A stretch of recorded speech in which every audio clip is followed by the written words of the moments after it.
So Dan Bongino posted this yesterday, and it was in response to something that Trump posted. Trump said the FBI, under the direction after we just ripped Cash and Dan and Pam yesterday. And again, I want to be clear, like, I don't know that they're bad people. I don't know them personally at all.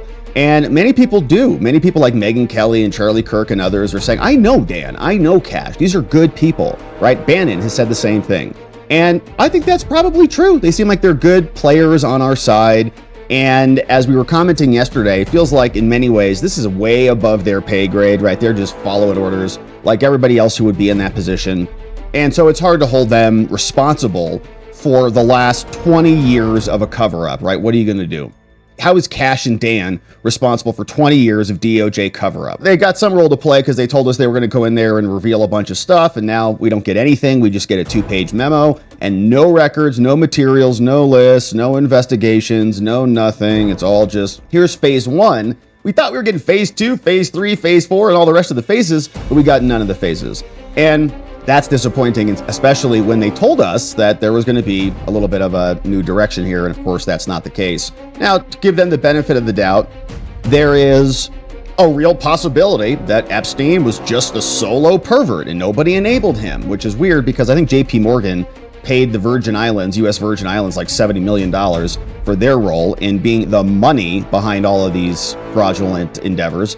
And there's just a lot that I think is there that is indicia that Epstein was a part of a broader conspiracy, just like the DOJ alleged in their indictment back in 2019. The prior records support our interpretation much more than this new interpretation from the memo that came out yesterday. But again, that being said, it's like coming down on like an 8-year-old who just did what the coach told him to do. It's like, why'd you kick that there? The coach told me to do it. That's true.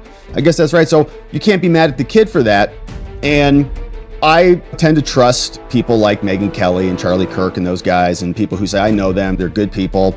And I can give them the benefit of the doubt on that. Now, that being said, you can still hold them accountable for these bad acts or for these bad decisions or judgment calls and ask yourself, do they want to be historic figures or do they want to just hop in and be a part of the institutional gravity?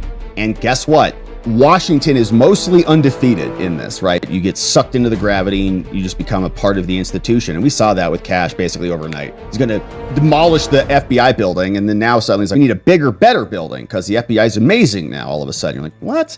And then justifies that. So you just see how it works. Now, Dan came out and he said, after Trump said that we love these two, okay, under the direction of Cash and Dan, the FBI is back to the basics, locking up criminals, except billionaire pedophiles, and cleaning up America's streets, which are except the Wall Streets and the private jet streets and the private island streets.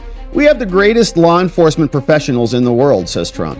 But politics and corrupt leadership often prevented them from doing their job. That is no longer the case. And now they have been unleashed to do their jobs, and they are doing just that. Keep it up. Make America safe again. And you go, all right. So then Dan came out and he said, we are doubling down. We're not letting up.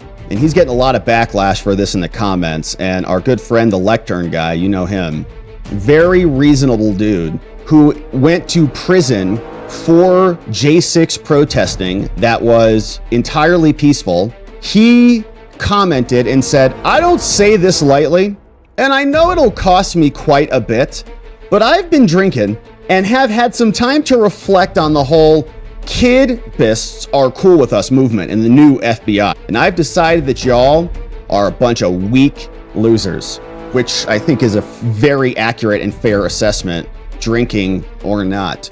The R-Finder said, B, you let up. Jen said, what a joke you've turned out to be. For all the fiery and patriotic talk you and Cash had prior to taking your positions in the FBI, it all dissipated immediately, and your reputations have been spent. Hodge twins. Dan, we need answers on the Epstein stuff, bro. Can't let Bondi off the hook for lying to everybody. John Burke saying, hey, remember, Dan, when you were calling other people PDF files? Damon Toll says, congrats. You made the right. Hate the FBI again. Dominic said, credibility and trust have been completely eroded. Truly a shameful and embarrassing outcome here. No arrests.